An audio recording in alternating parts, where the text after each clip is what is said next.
When the Bolsheviks seized power, voices proclaiming the end of the Age of Empires had already been growing for some time. Nationalist uprisings at the end of the First World War had sealed the fate both of the Austro-Hungarian and Ottoman empires. Nationalism had emerged as a force powerful enough to shatter long-standing imperial structures, and any empire seeking to avoid its dissolution had to respond. In this new era, socialism had to compete with nationalism as one of the defining ideologies of the century. Marxism was widely interpreted as an anti-nationalist ideology based on the international solidarity of workers. However, nationalism proved to be a much stronger and more persistent force than Marxists had anticipated, and they had to adapt to this reality. Although Lenin took the nationalities question more seriously than other Marxists, he was nonetheless surprised and disturbed by the strength of nationalist movements within the former Russian Empire, particularly in Ukraine. This compelled the Bolsheviks to develop a nationalities policy that was able to preserve the empire while still adhering to Marxist principles. The result was an empire of nations that outlasted the European colonial empires by several decades. Karl Marx was actually a supporter of Irish and Polish national independence, but always within the wider strategy of an international proletarian revolution. The future belonged to the dictatorship of the proletariat, and the proletariat was not bound to any nation. This idea stood at the core of Marx theory, so it's not surprising that mainstream Marxism at the time saw most forms of nationalism as a counter-revolutionary bourgeois trick, designed to forge alliances between objectively opposed classes in pursuit of national goals. While Marxists across different schools of thought generally accepted this premise, they reached different conclusions. The three most influential Marxist theories on nationalism at the time were Luxemburgism, Austro-Marxism, and Leninism.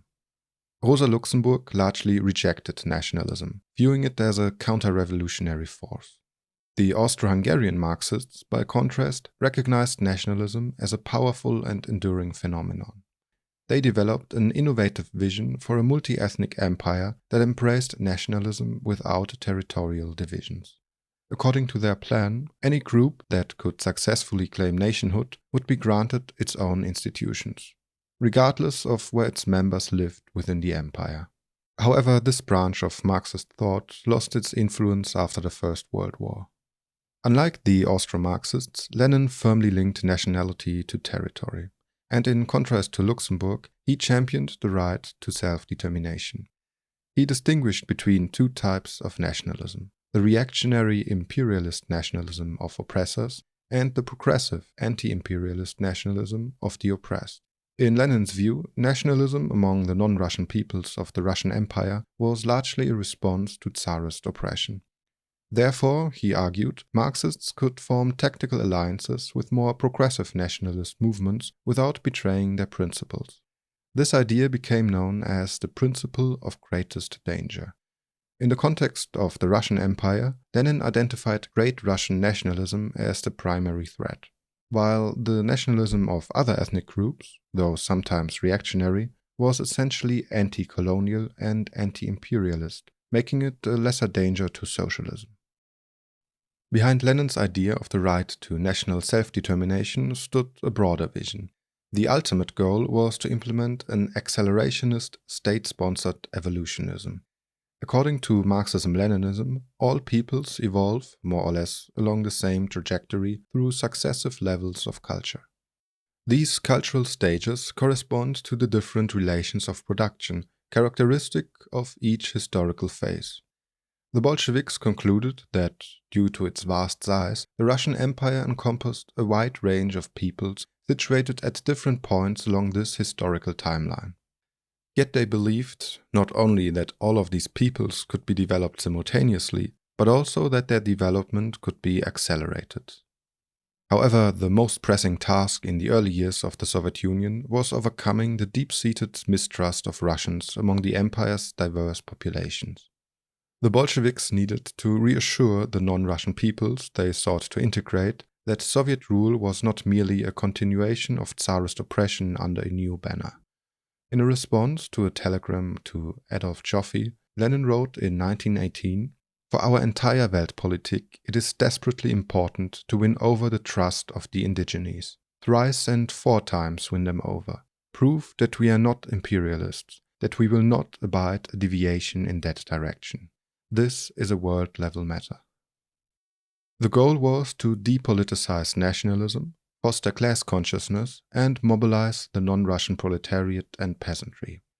Lenin's reasoning was that if the non-Russian population felt that their local government represented their national identity, they would be less likely to resist when socialism challenged their religious and cultural beliefs. The Bolsheviks were convinced that once their nationalities policy was implemented, nationalist movements would be disarmed, leaving only true class enemies to openly oppose socialism. Not only most Marxists, but even many Bolsheviks were deeply skeptical of Lenin's pro-nationalist policies. Every Bolshevik has read the Communist Manifesto, which declared that the proletariat has no fatherland. Yet now Lenin was advocating not just tolerance, but active support for nationalism. Ultimately, Lenin and his supporters, particularly Stalin, managed to overcome resistance from the left opposition inside the party. However, many Bolsheviks accepted the nationalities policy only reluctantly, viewing it as a temporary tactical concession rather than a genuine ideological pillar of Bolshevism. As a result, Stalin had to pressure Russian Bolsheviks to take its implementation seriously and not dismiss it as mere political maneuvering. The main point of contention in the party was the question of when nationalism would cease to develop. While many Bolsheviks still believed that nationalism had peaked under capitalism and would fade away in the early phase of socialism, Lenin and Stalin were convinced that nationalism would continue to flourish under socialism for quite some time before finally disappearing in the later stages of socialism. Consequently, the nationalities policy should be carried out seriously and with lasting effect. In the words of Stalin, "We are undertaking the maximum development of national culture so that it will exhaust itself completely and thereby create the base for the organization of internationalist culture." In July 1918, the Bolshevik Constitutional Commission declared that the new empire would be a federal republic, at least in name.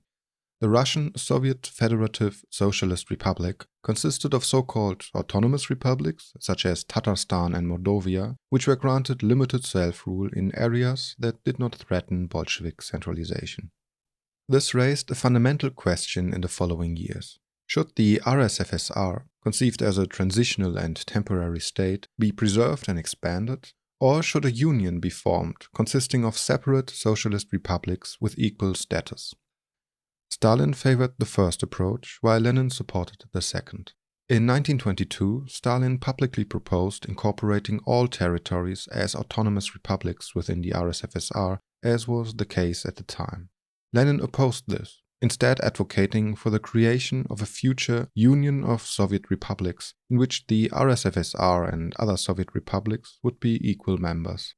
At first glance, Stalin's proposal seemed to align with Russian national interests, but this was not the case. Both Lenin and Stalin shared the same ultimate goal, but differed in their strategies.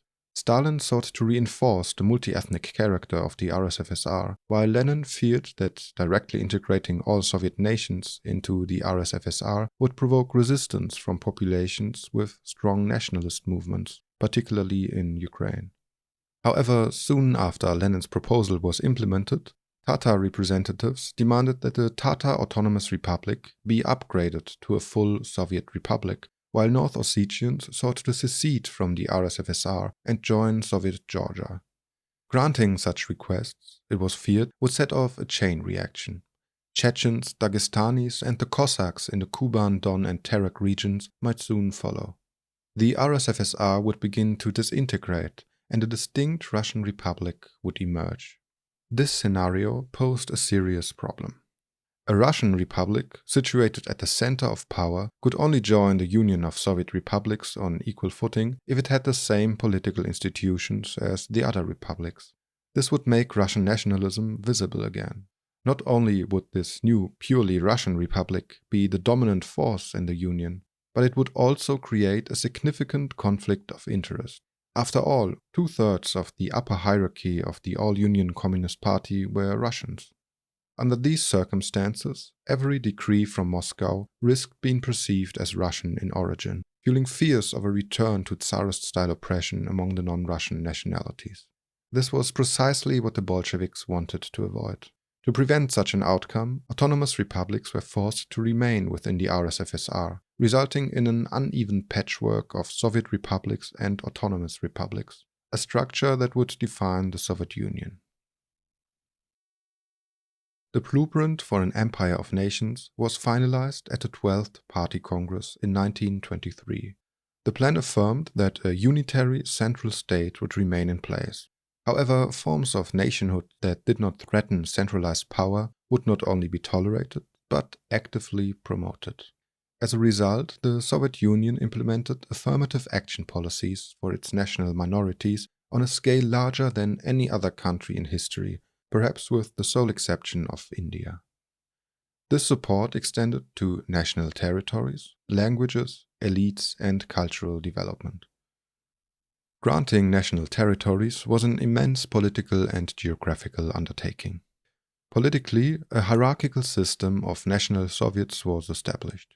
At the top stood the Soviet Union, uniting the various Soviet republics. Each republic was then subdivided into autonomous republics, oblasts, okrugs, national districts, village soviets, and kolkhozes. At the very bottom of this nationalities pyramid stood the individual, whose nationality was later officially recorded in their passport. Geographically, the challenge was just as complex. Not only did new republics have to be delineated, but they were further divided into progressively smaller national administrative units, each reflecting the Soviet commitment to structuring governance along ethnic lines. Special ethnographic expeditions were undertaken to determine the exact ethnic composition of each potential Soviet so that the network could be maximally expanded. These small national Soviets were designed to help national minorities preserve their culture and use their language. This was necessary because nationality was tied to territory, while assimilation was actively discouraged. For instance, if a Belarusian worker moved to Ukraine, she would neither be expected to assimilate nor have a clear way to maintain her cultural identity. To address this, every minority within the Soviet Republic had to have its own designated national territorial districts. Drawing these borders was an enormous task, fraught with debate. One key question, for example, was whether the large Ukrainian population in the Kuban region should be given Ukrainian national districts within the RSFSR, or whether the entire region should simply be incorporated into Soviet Ukraine. As a result, the new borders became a constant subject of negotiation and revision within the party. The second key element of Soviet nationalities policy was the creation of national elites. The newly established republics were to be governed by a communist elite drawn from the local non-Russian population. This elite was to be developed through affirmative action. Non-Russians were trained and promoted into leadership positions within their respective national communist parties, as well as in government, industry, and education. To accelerate this process, they were given preferential treatment. Over time, nationals came to form the majority in the leadership of each republic's Soviet institutions. However, to maintain tighter control, Stalin ensured that the position of first secretary was always held by a loyalist, who was, in most cases, Russian. In each republic, the language of the titular nationality was declared the official language. Its use became mandatory in government institutions. Additionally, national languages were actively promoted through local newspapers, and all decrees from Moscow were translated to ensure accessibility. Furthermore, a Latinization campaign was launched in the eastern and southern regions, driven not so much by the Bolsheviks themselves, but by national elites. All aspects of local cultures that were deemed non-threatening to the creation of socialism were actively promoted. The motto was, national in form but socialist in content. While national languages and cultural practices were encouraged, all forms of art, literature, and education had to adhere to socialist principles. The goal was to establish a universal socialist culture infused with national symbols such as folklore, traditional dress, food, local revolutionary heroes, literature, poets, and ethnic folk dances. These elements were considered superficial national markers and were promoted strategically to soften resistance to the socialist project. Additionally, an academic apparatus was funded to research local history and cultural practices, with findings often showcased in public exhibitions and museums. Lenin and the Bolshevik elite understood that taking no affirmative action on behalf of minority nationalities would, in effect, lead to the dominance of Russian culture, given the structure of the empire they had inherited. To prevent this outcome, they believed that Russian and non-Russian cultures had to be treated unequally, and the limited promotion of non-Russian cultures was thus accompanied by a mild suppression of Russian culture. The main disadvantage Russians faced was the absence of the affirmative actions granted to other nationalities. Furthermore, government officials were required to speak the official language of the Soviet Republic in which they served, a policy that disproportionately affected the many Russian officials working in non-Russian republics. These policies largely address the visibility of the Russian nation. For instance, Russians were not granted their own designated national territories. Instead, all undesignated areas were effectively treated as Russian by default.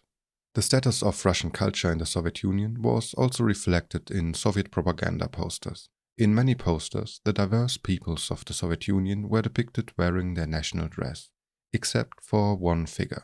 This man, dressed in a simple suit, represented the Russians, whose nationality was not meant to be visibly expressed. Furthermore, every Soviet republic had its own communist party, except for the Russian Federative Republic. This was in line with Lenin's greatest danger principle. The RSFSR was by far the largest and most powerful Soviet republic, housing the center of political authority, and it was dominated by Russians. A separate communist party for the RSFSR would have created a powerful institution capable of rivaling the leadership of the All-Union Communist Party. A proponent of specifically Russian interests, such as Yeltsin decades later, could emerge. This, in turn, could lead to secession and the collapse of the Union. Unsurprisingly, the nationalities policy was particularly unpopular among Russian Bolsheviks. While they, as Marxists, dismissed nationalism in theory, many still valued Russian revolutionary literature and regarded Russian culture as superior to that of the other, supposedly more backward nationalities in the empire. As a result, Russian Bolsheviks often passively resisted the nationality policy and the affirmative actions. For example, Russian officials in the Ukrainian government frequently refused to learn and speak Ukrainian, despite the official policy requiring them to do so. And the affirmative actions also provoked resentment, ridicule, and anecdotes, such that of the cleaning lady in a Ukrainian government building who was allegedly asked to write an essay on the reflection of the 1905 revolution in Ukrainian literature. This brings us to the complex issue of implementation. The institutions of the Soviet Union can be broadly divided into hardline and softline institutions. Hardline institutions were primarily tasked with enforcing core Bolshevik policies, which centered on industrialization, the nationalization of the means of production, the abolition of the market, the collectivization of agriculture, and the promotion of socialism abroad. Typical hardline activities included identifying and exposing enemies, fostering vigilance, processing denunciations, and carrying out arrests and deportations. Softline institutions were responsible for engaging with the public and presenting Soviet policy in an attractive light. Typical softline tasks were receiving petitions and petitioners, correcting excesses, restoring rights, bestowing awards, and providing a forum for mass participation in elections and Soviets.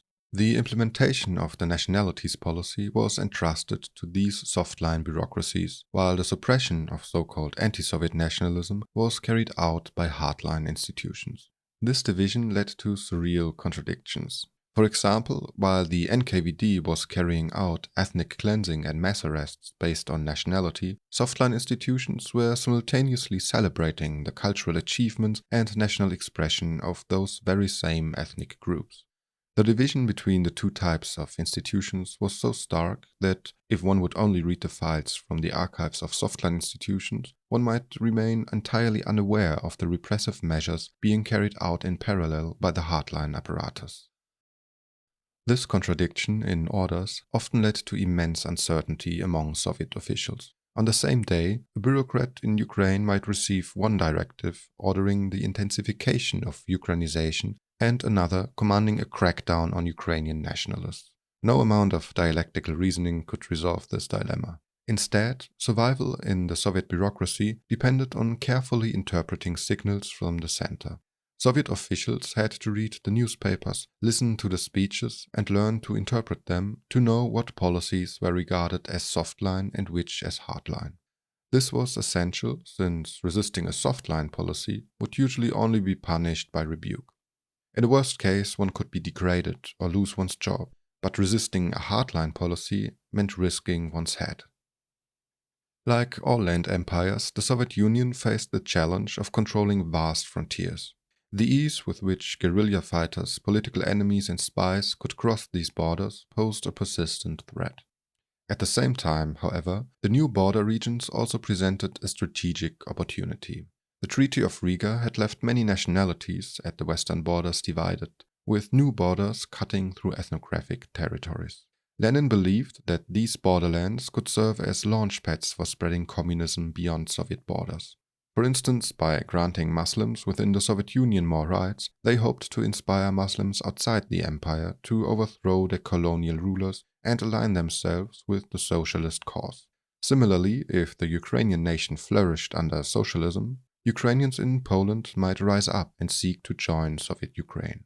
To present the Soviet Union in a more attractive light, the Bolsheviks implemented special policies in these regions. Nationalities living in the border areas were treated exceptionally well, and workers near the border received higher wages. This was meant to attract their ethnic kin across the border. The capitalists would have to build walls to keep people from joining the Soviet Union. The creation of national elites was largely successful, and linguistic Korenizacja achieved partial success. Anti-Russian sentiments were reduced, and the RSFSR did not become an institutional representative of exclusively Russian national interests. And, most importantly, the Bolsheviks succeeded in consolidating their power. Nonetheless, the failures and unintended consequences of Korenizacja were numerous. Pre-existing local disputes between ethnic groups were increasingly framed as national conflicts, which often heightened tensions rather than alleviating them. Local officials also learned to manipulate ethnic rivalries strategically to their own advantage. In what follows, I will focus on 5 key failures of Korenizacja. The first major problem arose from the pyramid of national Soviets. As mentioned earlier, the refusal to allow extraterritorial national institutions while simultaneously discouraging assimilation created a fundamental contradiction. For instance, an Uzbek was encouraged to express his national identity within the Uzbek SSR. But if he moved to Kiev for work, he could neither fully integrate into Ukrainian or Russian culture nor continue to express his Uzbek identity in an official capacity. Since nationality was territorially bound, the solution was to create ever smaller national Soviets within the republics to accommodate national minorities residing outside their titular homelands. For geographically dispersed nationalities such as Jews and Roma, new agricultural settlements were established to enable the formation of their own national Soviets. However, this approach reinforced the expectation that each national Soviet should be ethnically homogeneous. While official policy forbade discrimination against minorities within these Soviets, the reality was quite different. The smaller the administrative unit, the greater the pressure to enforce ethnic exclusivity. As a result, local populations began expelling minorities from what they saw as their territory, and many individuals either fled or attempted to conceal their true nationality to avoid displacement. This problem was further exacerbated by the Bolsheviks' policy of linking land ownership to nationality. The second major challenge arose from efforts to bridge the divide between the technical and cultural intelligentsia. While Korenizacja aimed to elevate local elites in both spheres, it ultimately failed to overcome the fundamental separation between them. The policy generated a massive demand for teachers, journalists, writers, artists, and folklore specialists, as well as for prominent national figures in various professions. Titular nationals naturally gravitated toward these cultural and administrative roles, creating self-sustaining patronage networks within these sectors. Meanwhile, Russians continued to dominate technical and industrial fields, reinforcing the very division the policy had sought to eliminate. Additionally, while affirmative action initiatives aimed to increase non-Russian participation in the technical sector, these efforts were gradually sidelined by the state's overriding priority to improve administrative efficiency. As a result, the technical sphere remained largely under Russian control, while national elites continued to consolidate their influence in cultural and bureaucratic domains. The third major issue was the persistent underrepresentation of non-Russians in Central Soviet institutions. While some nationalities, such as Lithuanians and Poles, were deliberately excluded for political reasons, others, particularly from the Eastern republics, were simply too small in number to be meaningfully integrated. The primary obstacle was the limited size of the educated elite in many non-Russian republics. Those who were highly qualified were needed in their home republics to staff national governments, institutions, and industries. As a result, the Soviet center struggled to recruit non-Russian officials into the highest echelons of power. Moreover, many national elites preferred to remain in their republics, where they held significant authority, rather than relocating to Moscow. Ironically, most of the non-Russians who ended up in central positions were those who had lost power struggles in their home republics. The fourth major issue was the resentment from the left opposition and the backlash that follows most large-scale affirmative actions. An increasing number of influential Bolsheviks began to argue that Korenizacja was achieving the opposite of its intended goals. Rather than dissolving national identities into a broader socialist consciousness, it was seen as reinforcing them. Some Bolsheviks feared that, instead of disarming nationalism, Korenizacja was providing it with a powerful political infrastructure that could eventually be turned against the Soviet state itself. All of these failures were probably manageable. The decisive failure of Korenizacja, however, came with the breakdown of the border zone campaign and the catastrophic effects of collectivization. The Bolsheviks believed that ethnic ties transcend political borders and could therefore be exploited by the Soviet Union to increase Soviet influence abroad. However, this trick worked both ways. The Prometheism project launched by Józef Pilsudski in Poland similarly aimed at attracting oppressed borderland populations to an anti-imperialist cause. It countered the Soviet vision by providing a different form of nationalist discourse that was not in line with Bolshevik ideology. However, the key issue was likely not the attraction from Poland, but rather the rejection of the centralized rule of the Bolsheviks. The Belarusian and Ukrainian socialists turned out to be more than just the subservient handmaidens of the Bolshevik party. In fact, the West Ukrainian Communist Party, which had been established with the goal of attracting Ukrainians in Poland to the Soviet cause, ultimately defected. As a result, the Borderlands, originally viewed as a springboard for exporting revolution, became a focal point for anti-Soviet nationalist uprisings. What multiplied the threat on the borders were the devastating effects of the collectivization of agriculture. Suddenly, immigration to the Soviet Union came to a halt, and more people sought to leave or resist the Bolshevik rule. The resulting famine and the waves of terror crushed the resistance, but also went against many principles of the Nationalities policy. Diaspora nations were classified as enemy nations. Billions of people were ethnically cleansed. Hundreds of thousands were killed because of their nationality. Local party officials faced purges, and the border region was transformed from a zone of attraction to a zone of repulsion. Collectivization and the terror paved the way for a new nationalities policy that was enacted in the 1930s. Korenizatsiya was not completely abandoned, but heavily reformed. The Bolshevik leadership, increasingly distrustful of the Borderlands, began to shift their reliance more heavily toward the Russian core of the empire. The consequence was an increasing Russification of the Soviet Union. The reformed nationalities policy was rebranded by Stalin as the friendship of peoples. Russia became the elder brother to all the other socialist nations. From the 1930s onwards, the RSFSR was solidified as the center of Russian dominance, both culturally and politically.